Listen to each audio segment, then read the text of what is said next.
সিরাজগঞ্জের শাহজাদপুরে করতোয়া নদীর তীরে অবস্থিত হযরত মখদুম শাহদৌলার মাজার, যা দেশের একটি প্রাচীন ও ঐতিহাসিক স্থাপনা। এটি শুধু ধর্মীয় নয়, বরং ইতিহাসেরও একটি গুরুত্বপূর্ণ অধ্যায়।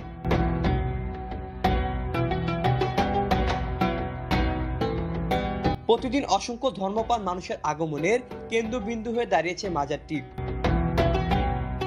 মাজারের সাথে রয়েছে ঐতিহ্যবাহী শাহজাদপুর দরগা মসজিদ এবং শামসুদ্দিনের তাবরিজের মাজার,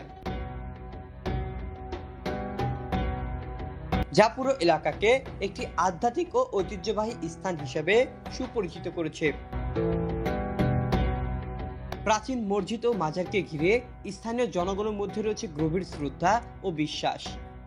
বাংলাদেশ তথা সারা বিশ্বের বিভিন্ন জায়গা থেকে এখানে প্রতিনিয়ত মানুষ আসেন, বিভিন্ন ধরনের মনের নিয়তগুলো করে থাকেন। ইনিরা আল্লাহর ওলি ইয়েমেন দেশ থেকে ইসলামের দাওয়াতের জন্যে ইনিরা আজ থেকে 900 থেকে 950 বছর আগে ইসলামের দাওয়াত দেওয়ার জন্যে উনি একটা জাহাজ নিয়ে শাহাদাতপুরে আসছিলেন। এসে এইখানেই তারা অবতরণ করেন, এখানে আল্লাহর ঘর করছেন। এটাই সেই আল্লাহর ঘর, আজ থেকে 900 থেকে 950 বছর আগে। মসজিদটির স্থাপত্য শৈলীতে তৎকালীন মুসলিম স্থাপত্যের চমৎকার কারুকার্যের নিদর্শন দেখা যায়।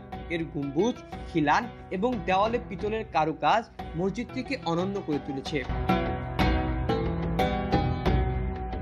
বহু দূর দূরান্ত থেকে মানুষ এখানে এসে মনের শান্তি খোঁজেন এবং বরকত লাভের জন্য নানা বিষয়ে প্রার্থনা করেন মাজারটিতে। সিরাজগঞ্জ বেলকুচি থানা থেকে আসছে। এখানে এই মসজিদেও ছিল আমার একটা মান্নত ছিল, সেই মান্নতটা আমি এখানে প্রদান করতে আসছি আর কি। মসজিদের মুয়াজ্জিন জানান, প্রতিদিন অসংখ্য মানুষ এই মসজিদে নামাজ আদায় করেন এবং মাজারে দোয়া ও প্রার্থনা করতে আসেন বহু দূর দূরান্ত থেকে।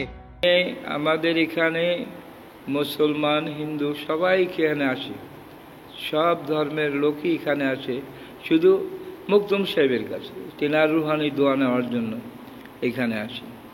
হযরত মখদুম শাহদৌলার মাজার বাংলাদেশ ইতিহাসের একটি অন্যতম অংশ। অনেকে এখানে আসেন বিভিন্ন প্রার্থনা ও বরকত লাভের জন্য। Arifin moon, moon Times news.